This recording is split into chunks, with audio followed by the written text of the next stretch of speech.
The champagne flute shattered against the hardwood floor of the Whitmore family's colonial mansion, and I knew my engagement was about to follow suit. Tessa stood there in her designer dress, mascara slightly smudged from too much wine, pointing at her cousin's friend Jake, like he was some kind of prize she'd just won at a carnival. "You're boring and predictable, Ethan," she slurred, loud enough for her grandmother to hear from across the living room. The engagement party had been going perfectly until an hour ago. Now it felt like watching a train wreck in slow motion. I'd been with Tessa for 3 years. We'd planned this party for months. Sent out invitations to 60 people, hired caterers. Her mother had spent weeks arranging flowers. The ring on her finger cost me $15,000 and 6 months of overtime at my auto repair shop. "What are you saying?" I asked quietly, hoping to keep this between us. The last thing I wanted was to air our problems in front of her entire family. But Tessa was past caring about appearances. She'd been drinking since noon, flirting with Jake since he arrived, and now she was ready to burn everything down. "I'm saying I settled for you," she announced, her voice carrying across the room like a megaphone. Conversations stopped. Forks paused halfway to mouths. Even the catering staff froze. Her father, Robert Whitmore, set down his scotch and took a step toward us. "Tessa, maybe you should—" "No, Daddy, I'm tired of pretending." She turned back to me, her eyes cold and calculating. "I'll forget you in a week. I already found someone better." Neinboer, the words hit me like a physical blow. 3 years of my life, countless hours of listening to her complain about her job, her friends, her parents. 3 years of fixing her car for free, helping her move apartments, being her emotional support system. And she'd forget me in a week. Jake shifted uncomfortably near the fireplace, suddenly very interested in his shoes. Smart man. "Tessa, don't do this," her mother whispered from the couch, but it was too late. "He's more exciting than you'll ever be," Tessa continued, gesturing toward Jake like she was presenting evidence in court. "You work on cars all day and come home smelling like motor oil. Jake travels for work. He has stories. He has ambition."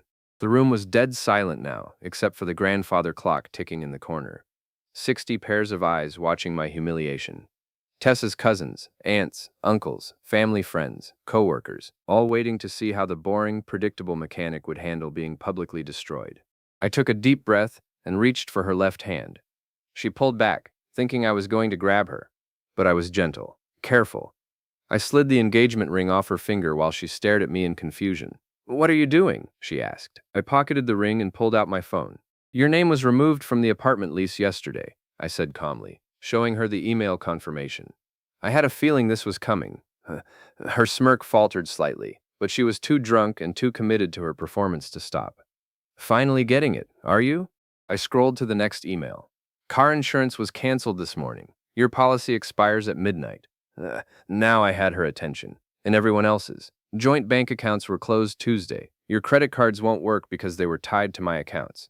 I pulled up the bank statements on my phone, showing her the zero balances. The colors started draining from her face, but I wasn't finished. "That Vegas trip you planned with your girlfriends next week? Canceled. I booked it with my airline miles, so when I canceled, you lost everything. No refund." Tessa's confidence was evaporating like steam. Jake had quietly moved toward the kitchen, probably looking for an exit. "Your student loans that I've been paying for the last 2 years? Yesterday was the final payment I'll ever make. You're back on the hook for the remaining $47,000. Her mother gasped. Her father's face had gone pale. Nobody in her family knew I'd been covering her student debt. "And the wedding venue?" I pulled up the final email. "Full refund processed this afternoon. Turns out when the contract is only in my name, I can cancel any time with 72 hours notice." The silence in the room was deafening. Tessa stood there in her designer dress, mouth hanging open, finally understanding what she'd done. I addressed the room, keeping my voice level and respectful. "I apologize for the scene, everyone. This wasn't how I wanted the evening to go. I'll see myself out." Robert Whitmore stepped forward. "Ethan, you don't need to apologize for anything," Tessa's mother added. "She should be ashamed of herself." Tessa finally found her voice. "Wait, let's talk about this. I didn't mean—" "Yes, you did," I interrupted, gently removing her hand from my arm. "You meant every word. You'll forget me in a week, remember?" I walked toward the front door, fishing my car keys from my pocket. Behind me, I could hear the family turning on her. "How could you do that to him? He's been nothing but good to you. Do you have any idea what you just threw away?" Tessa was panicking now. Ethan, please. I was drunk. I wasn't thinking. I turned back one last time, showing her my phone screen. Already changed my number. Blocked you on everything. Good luck with Jake. I walked out into the cool October evening, got in my truck, and drove away. In my rearview mirror, I could see Jake slipping out the back door, avoiding the drama he'd helped create. One domino down. The week that followed was exactly what I'd expected. Tessa tried everything to reach me. She called my shop, but I'd warned my employees. She showed up at my apartment, but I'd already moved. She even tried to get her father to contact me, but Robert Whitmore was too embarrassed by his daughter's behavior. I heard through mutual friends that things went downhill fast. Without my income, she couldn't afford the apartment we'd shared. The car got repossessed when she couldn't make payments. Her credit cards were all declined because they'd been supplementary cards on my accounts. The student loan companies started calling daily. Meanwhile, I was thriving. The auto shop was busier than ever, and I'd started dating Sarah, a teacher I'd met at the coffee shop near my new place. She appreciated the simple things: dinner at home, walks in the park, conversations that didn't revolve around drama and status. But Tessa's humiliation had taught me something important. Never let anyone have that kind of power over you again. Never be the one caught off guard. That lesson would prove more valuable than I imagined. 3 years later, I was married to Vanessa Drake, a sharp-tongued lawyer with ambitions that stretched far beyond our small New England city. She was everything Tessa wasn't: successful, independent, sophisticated. She had her own money, her own car, her own apartment before we got married. Or so I thought. The first sign of trouble came on a Tuesday evening in March. I was working late at the shop when Vanessa called to cancel our dinner plans. "Something came up at the firm," she said, her voice distracted. "Alex and I need to prep for the Morrison deposition." Alex Cormack was her law partner, a guy who drove a BMW and wore suits that cost more than most people's monthly rent. I'd met him a few times at firm events. Handsome, charming, the kind of guy who called everyone buddy and had perfect teeth. "No problem," I said. "I'll grab something on the way home." Well, when I drove past her office building at 9 o'clock, the parking lot was empty. Her car wasn't there. Neither was Alex's BMW. I told myself I was being paranoid. Marriage was about trust, right? I'd learned to trust again after Tessa. Vanessa wasn't like that. Except she was. The signs piled up over the next few weeks. Late nights that didn't match her calendar. New clothes she claimed were gifts from her sister. A sudden interest in the gym, where she coincidentally ran into Alex 3 times a week. The breaking point came when I found the hotel receipt in her purse while looking for aspirin, the Marriott downtown, the same night she'd told me she was working late on the Morrison case. I sat in our kitchen, staring at that piece of paper, feeling the same humiliation I'd felt at Tessa's engagement party. But this time was different. This time I wasn't the naive guy who got blindsided. This time I was ready. I hired Tommy Brennan, an old friend from high school who'd become a private investigator after his stint in the Army. Tommy was discreet, thorough, and he owed me a favor from when I'd fixed his transmission for free. "You sure you want to go down this road?" Tommy asked when I explained the situation. We were sitting in his office above a pizza shop, the smell of garlic and oregano drifting up through the floorboards. "I need to know," I said. "If I'm wrong, I'll apologize and work on being a better husband. If you're right, you'll have evidence for the divorce," Tommy finished. "Okay, give me 2 weeks." It took him 10 days. The photos were worse than I'd imagined. Vanessa and Alex at restaurants I couldn't afford. Vanessa and Alex at a bed and breakfast in Vermont. Vanessa and Alex in the parking garage of her office building, going at it in the back seat of his BMW like teenagers. But Tommy had found something else. Something that made the betrayal even worse. "Your wife's been playing financial games," he said, spreading bank statements across his desk. "She's been moving money from your joint accounts into a personal account Alex helped her set up. Small amounts. Nothing you'd notice immediately, but it adds up to about $12,000 over 6 months." I stared at the statements, feeling my jaw clench. "She's stealing from me to fund her affair. Gets worse," Tommy continued. "Alex has a gambling problem. Owes serious money to some bookies in Boston. Your wife's been helping him pay his debts with your money." The rage that filled me was cold and calculating. Nothing like the hot anger I'd felt with Tessa. This was different. This was fuel. "I need copies of everything," I said.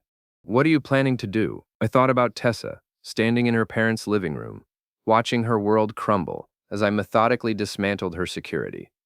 I thought about the look on her face when she realized I'd been 3 steps ahead of her the whole time. I'm going to remind my wife that actions have consequences. That evening, I came home to find Vanessa in the kitchen, making dinner like nothing had happened. She was humming, actually humming, while she chopped vegetables for a salad. "How was your day?" she asked, without looking up. "Productive," I said. "How was yours? Any late meetings tonight?"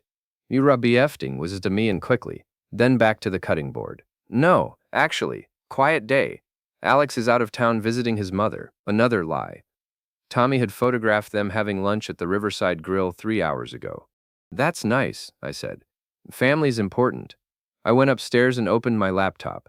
Time to get to work. First, I transferred money from our joint accounts into my personal account. Not stealing, just protecting what was mine. Then I called the credit card companies and removed Vanessa as an authorized user on my cards. Her cards would stop working by tomorrow morning. Next, I contacted our landlord and gave notice on the apartment. The lease was in my name, and I had 60 days to vacate. Plenty of time to find a new place. I spent the evening making calls and sending emails, methodically separating our financial lives while Vanessa watched Netflix downstairs, oblivious to what was coming. The beautiful thing about being married to a lawyer was that she'd taught me to document everything. Every text message, every receipt, every lie was now evidence. She'd given me the tools to destroy her, and she didn't even know it. My phone buzzed with a text from an unknown number. "She's always watching." Attached was a video file. I opened it and saw Vanessa and Alex in what looked like Alex's apartment, but the angle was wrong. Too high, too steady. This wasn't taken by someone hiding in the bushes. This was taken by someone with access to security cameras. Someone on the inside. The next morning, Vanessa's credit card was declined at her usual coffee shop. She called me, confused and embarrassed. "There must be some mistake," she said. "The card company says the account is closed." "Weird," I said. "Maybe identity theft. You should check your credit report." She spent the morning on the phone with banks and credit agencies, growing more frustrated by the hour. By lunch, she'd figured out that I'd removed her from my accounts. She stormed into my shop, her face flushed with anger. "What the hell do you think you're doing?" she demanded, not caring that my employees could hear every word. "Protecting my assets," I said calmly, not looking up from the engine I was working on. Seemed like the smart thing to do. Protecting them from what? I straightened up and wiped my hands on a rag. "From my wife who's been stealing from me to pay her boyfriend's gambling debts." The color drained from her face. "I don't know what you're talking about." I pulled out my phone and showed her one of Tommy's photos, her and Alex at the Riverside Grill, holding hands across the table. "Yesterday at lunch," I said, when Alex was supposedly visiting his mother. Vanessa stared at the photo, her lawyer's mind probably calculating how screwed she was. "Ethan, let me explain." "No need," I interrupted. "I've got plenty more photos if you want to see them. Hotel receipts too. Bank statements showing the money transfers. It's all very well documented." She looked around the shop, realizing my employees were watching the show. "Can we discuss this at home?" "We don't have a home," I said. "I gave notice on the apartment this morning. You've got 58 days to find somewhere else to live."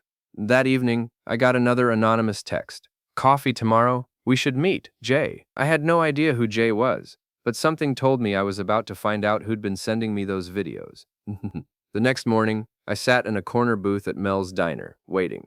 At exactly 10 o'clock, a woman in her 30s walked in, looked around, and headed straight for my table. "Ethan Mallory?" she asked. "That's me." She slid into the booth across from me.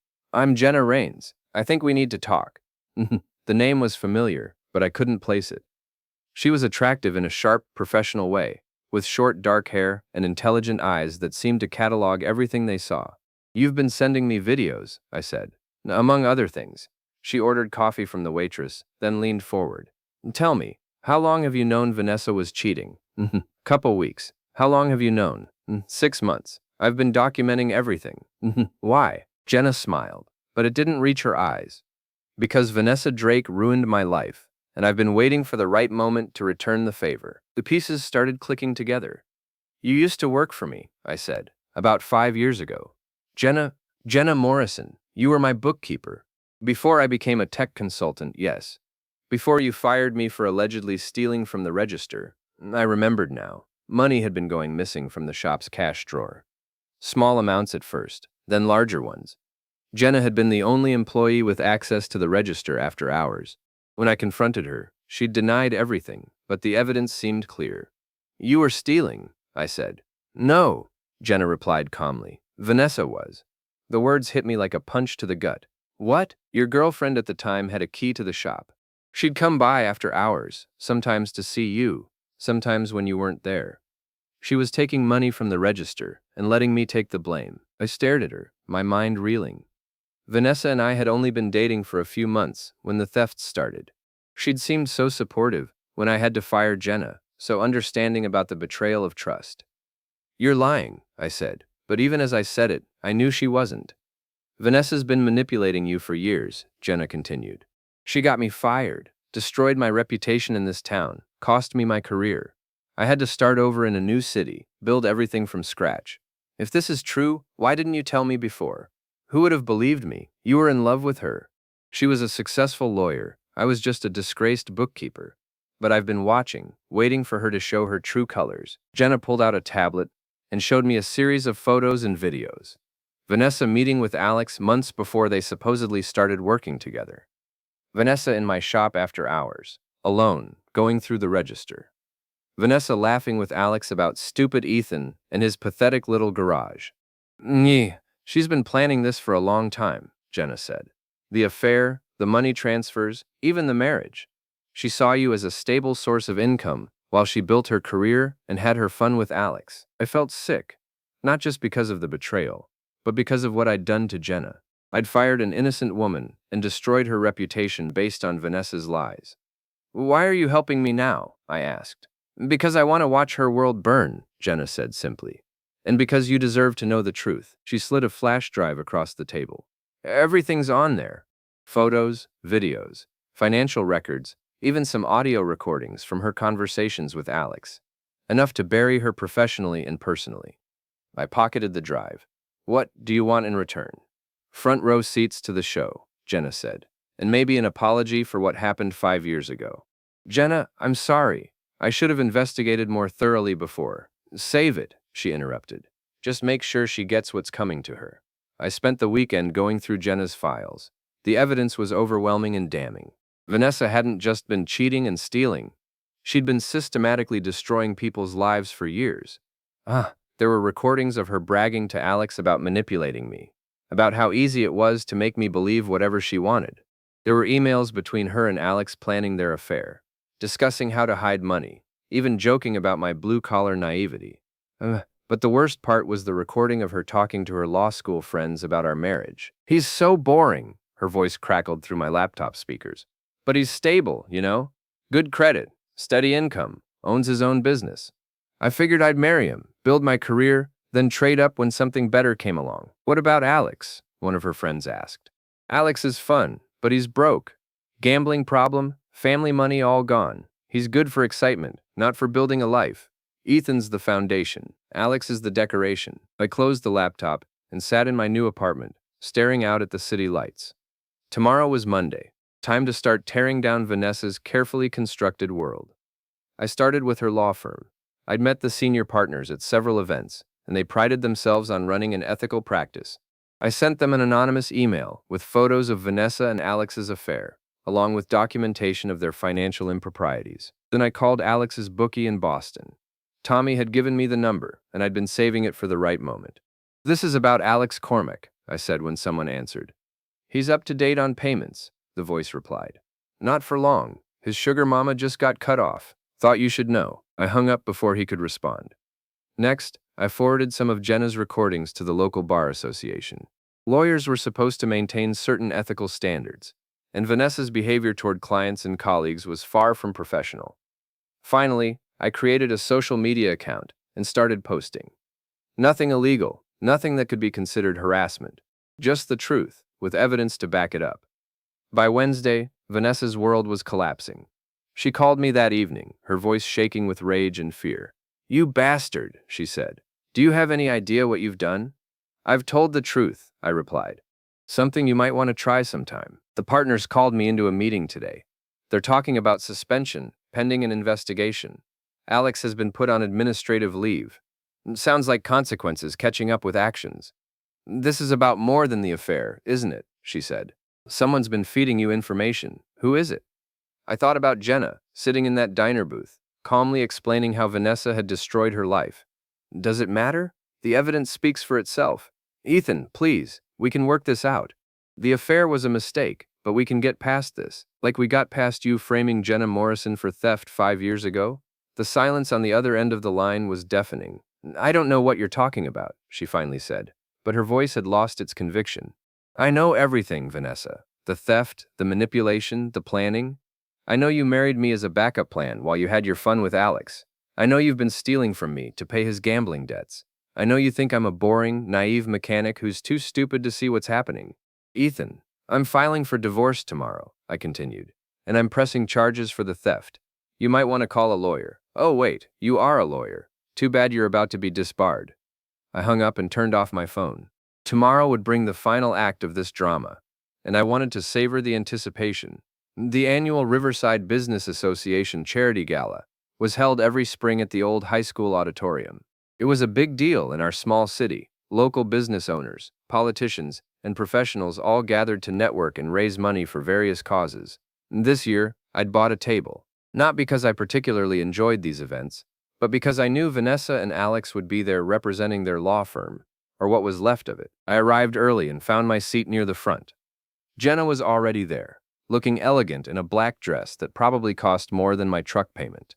Ready for the show? She asked. Been looking forward to it all week. The auditorium filled up quickly. I spotted Vanessa near the back, sitting alone. Alex was nowhere to be seen, probably because his bookie's friends had paid him a visit the day before. Nothing violent, just a friendly reminder about the importance of timely payments. The evening started with dinner and the usual speeches about community service and giving back. I waited patiently through the awards ceremony and the silent auction announcements. Finally, they opened the floor for anyone who wanted to address the community about their business or charitable work. This was my moment.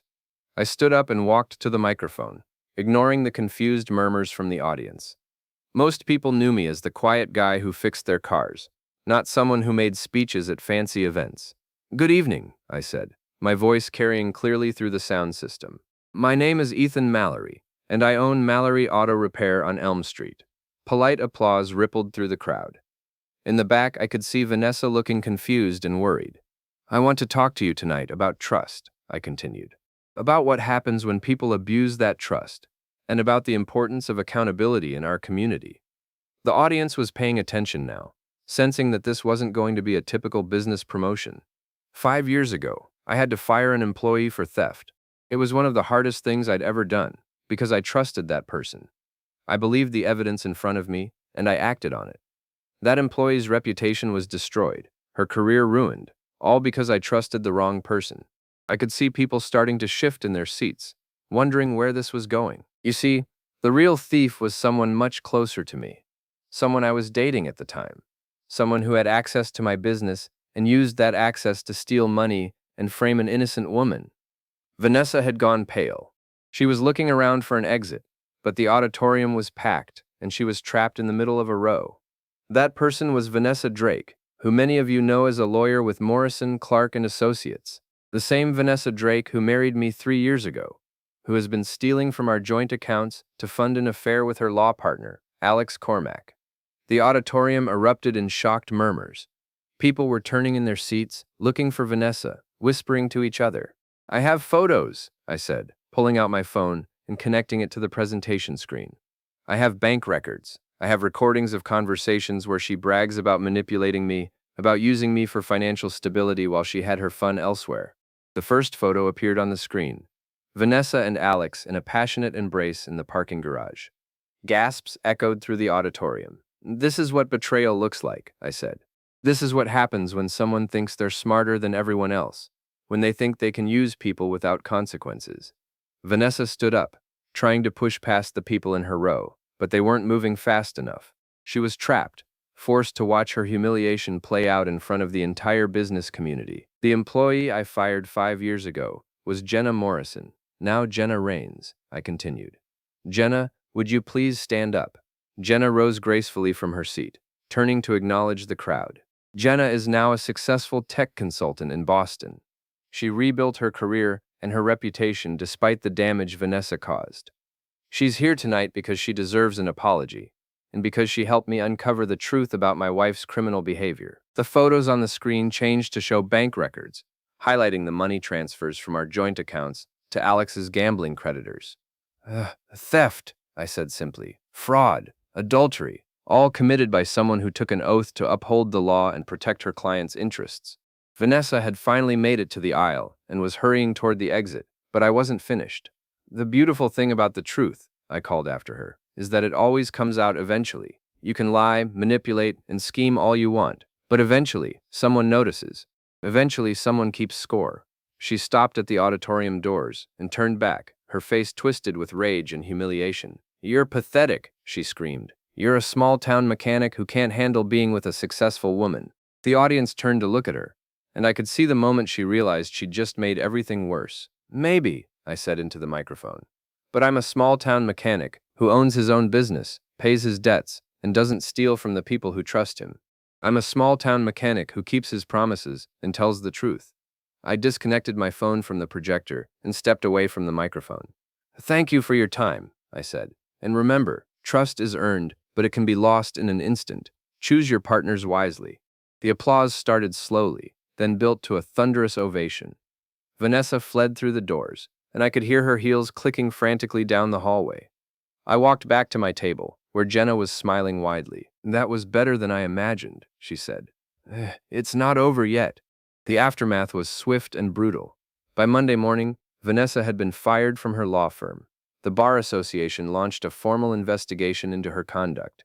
The district attorney's office announced they were reviewing evidence of possible fraud and theft charges. Alex had disappeared entirely. Word was he'd left town in the middle of the night, probably because his gambling debts had become more pressing than his legal career. I filed for divorce on Tuesday, citing adultery and financial misconduct. With all the evidence I'd gathered, Vanessa's lawyer advised her to accept whatever settlement I offered rather than fight it in court. She tried calling me one last time, a week after the gala. "You've destroyed my life," she said, her voice hollow and defeated. "No," I replied. "I just stopped letting you destroy mine. I hope you're happy." "I'm getting there." The divorce was finalized in record time. Vanessa moved back in with her parents, the same people who had once bragged about their successful lawyer daughter. Her professional reputation was ruined, her law license suspended pending investigation, her savings depleted by legal fees. As for me, I was doing better than ever. The publicity from the gala had actually brought new customers to the shop. People respected someone who stood up for himself and told the truth, even when it was ugly. Jenna and I had become friends, bonding over our shared experience with Vanessa's manipulation. She'd moved back to town and started her own tech consulting business. I'd helped her find office space, and she'd helped me modernize my shop's computer systems. "You know what the best part is?" Jenna said one evening as we sat in my shop after hours, going over the new inventory management software she'd installed. "What's that?" She thought she was so smart, so sophisticated. She looked down on you for being a mechanic, thought you were too simple to see through her games. And it turns out the simple mechanic was the one keeping score all along. You documented everything, planned every move, stayed 3 steps ahead of her the whole time. I smiled, thinking about Tessa's engagement party all those years ago. How satisfying it had been to watch her realize I'd been preparing for her betrayal. "I learned from the best teacher," I said. "Experience. Think she'll ever recover from this?" I considered the question. Vanessa was smart and resourceful, but she'd burned too many bridges. The legal community was small and tight-knit. Word of her behavior would follow her wherever she went. "Maybe," I said, "but it'll take years, and she'll never have the same advantages she had before. She'll have to rebuild from nothing, and she'll have to do it honestly this time." That's assuming she's capable of honesty. "Everyone's capable of change," I said. "The question is whether they want to badly enough." My phone buzzed with a text from Sarah, the teacher I'd dated briefly after Tessa. We'd reconnected recently, and things were going well. She was nothing like Vanessa or Tessa. No games, no manipulation, no hidden agendas. Just a good woman who appreciated simple pleasures and honest conversation. "Dinner tomorrow?" the text read. "I'll cook," and I typed back, "Looking forward to it." Jenna noticed my smile. Things going well with Sarah? Yeah, they are. She's uncomplicated. Uncomplicated is underrated. I locked up the shop and walked Jenna to her car. The evening air was cool and crisp, full of the promise of spring. For the first time in months, I felt genuinely optimistic about the future. You know what I realized? I said as Jenna unlocked her car door. What? Vanessa was right about one thing. I am just a small town mechanic. But she made it sound like that was something to be ashamed of. And now I know better. I fix things that are broken. I solve problems. I work with my hands and build something useful every day. There's honor in that. Jenna smiled. Plus, you're a small town mechanic who can dismantle someone's entire life when they cross you, only when they deserve it. She got in her car and rolled down the window. See you tomorrow, Ethan, and thanks. For what? For proving that good guys can finish first, as long as they're smart about it. I watched her drive away, then got in my truck and headed home to my simple apartment with its simple furniture and its complete lack of drama. Tomorrow I'd open the shop, fix some cars, solve some problems, and maybe have dinner with a woman who appreciated me for who I was, not what I could provide. The last domino had fallen, and I was still standing. Some people called me a villain for what I'd done to Vanessa. They said I'd been cruel, vindictive, excessive in my revenge. But they hadn't lived through the lies, the theft, the systematic destruction of trust. They hadn't watched someone they loved treat them like a fool while stealing their money and mocking their character. They called me a villain. Funny thing was, they never saw the hero until it was too late.